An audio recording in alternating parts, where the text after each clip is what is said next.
শিক্ষাক্রম আবার ফিরছে ২০১২ সালের সৃজনশীল পদ্ধতিতে, যেখানে পরীক্ষার মূল্যায়ন হবে গ্রেডিং পদ্ধতিতে এবং ৩ ঘন্টা সময়সীমায়।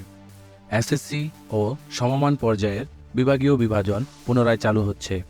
জাতীয় শিক্ষাক্রম ও পাঠ্যপুস্তক বোর্ড এনসিটিবি ২০২১ সালের শিক্ষাক্রমকে ত্রুটিপূর্ণ হিসেবে চিহ্নিত করে ২০১২ সালের শিক্ষাক্রমে ফিরে যাওয়ার সিদ্ধান্ত নিয়েছে।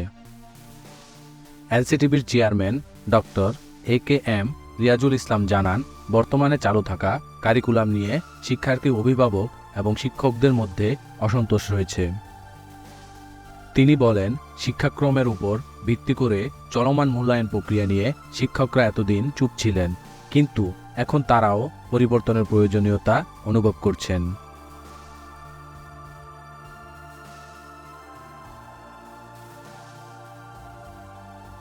শিক্ষা গবেষকরা বলছেন, যুগের সঙ্গে তাল মিলিয়ে শিক্ষাক্রমকে আরও আধুনিক ও বাস্তবমুখী করা প্রয়োজন।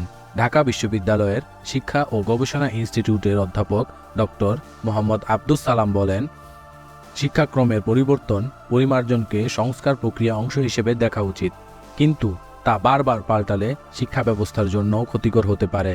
তিনি আরও বলেন, পুরনো পদ্ধতি বন্ধ করে নতুন কিছু চালু করা, আবার নতুন বন্ধ করে পুরনো কিছুতে ফিরে যাওয়া শিক্ষার ধারাবাহিক উন্নয়নে প্রতিবন্ধকতা সৃষ্টি করতে পারে।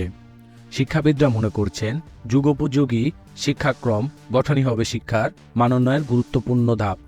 তাই নতুন পদ্ধতির সমন্বয়ে শিক্ষাক্রমকে আধুনিক করার প্রস্তাব করা হচ্ছে, যা শিক্ষার্থীদের মানসিক বিকাশ ও যুগোপযোগী দক্ষতা অর্জনে সহায়ক হবে।